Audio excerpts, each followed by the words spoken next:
ఈ రోజున దేవుని బిడ్డలైన వారు తెలుసుకోవాలి, నీ విలువైన వాటిని సాతానుడు దొంగిలించాలని చూస్తున్నాడు అని. ఈ లోకరీతిగా మనం విలువైనవిగా దేనిని భావిస్తాము అంటే బంగారం, వెండి, అంతకంటే వజ్రాలు, డబ్బు, వీటిని విలువైనవిగా భావిస్తాం. అయితే దేవుని బిడ్డలారా, అది కాదు సాతానికి కావలసింది.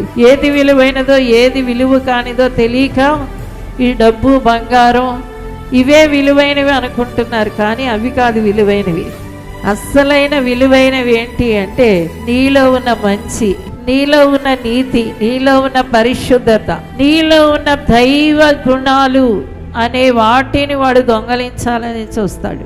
ఈ పనులు చేస్తూ సాతానుడు అనేవాడు నీకు విరోధంగా తిరుగుతున్నాడు, నీ చుట్టూ వాడు తిరుగుతున్నాడు, వాడు నీ మీదే గురిపెట్టి ఉన్నాడు అనే సంగతి దేవుని బిడ్డలైన వారు ఎప్పుడు కూడా మర్చిపోకూడదు. అందుకనే దేవుడు అంటున్నాడు, నేను మీకు ఆశ్రయంగా వచ్చాను అంటున్నాడు. దేవునికి స్తోత్రం.